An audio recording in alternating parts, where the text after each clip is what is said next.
welcome to PushMowerRepair.com.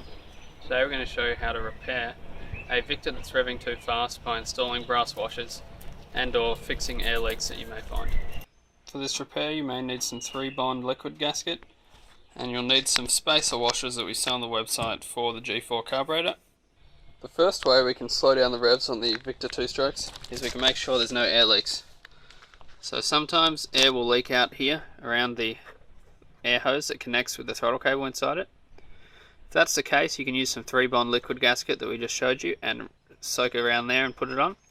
You can do the same thing where the carburetor joins to the body and where the manifold joins to the engine if you're having air leaks. If you're not having air leaks or you can't find any and you've still got the problem, then next we're going to show you how to repair that by installing brass spacer washers inside the carburetor.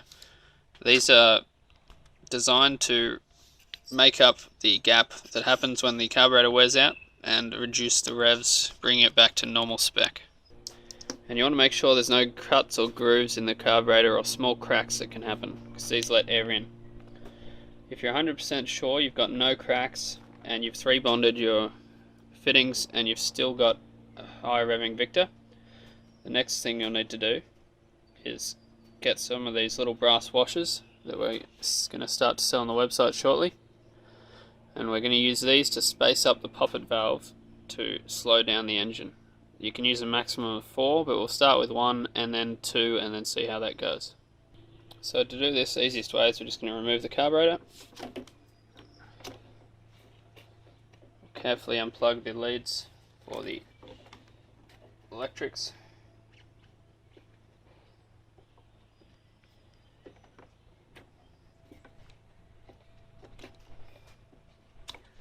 Once you got the carburetor removed, you can just pop the top cap off with your flathead screwdriver.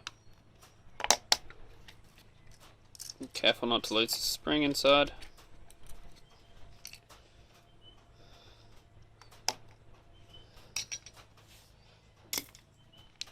Disassemble the carburetor. If you need help doing this, we'll send you a link. We'll post a link to our carburetor video.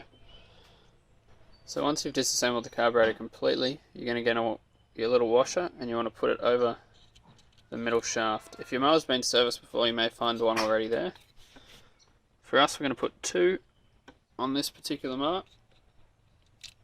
Remember, there's a maximum of 4 you can use before you start to restrict the airflow too much. Then we'll begin to reassemble the mower one piece at a time. Put the cam in.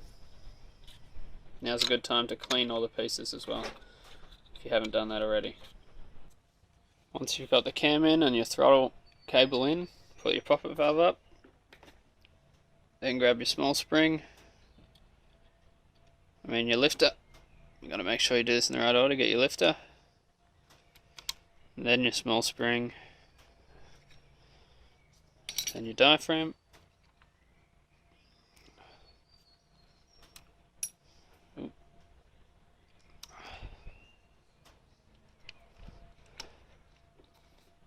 Make sure your diaphragm's nice and flat around the sides, not pinched anywhere.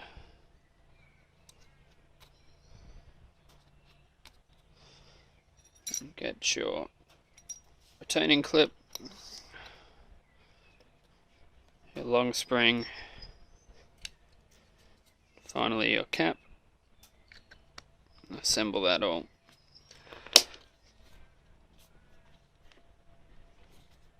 Once that's all assembled, you put it back on and we'll try it and see if we've solved the running fast problem.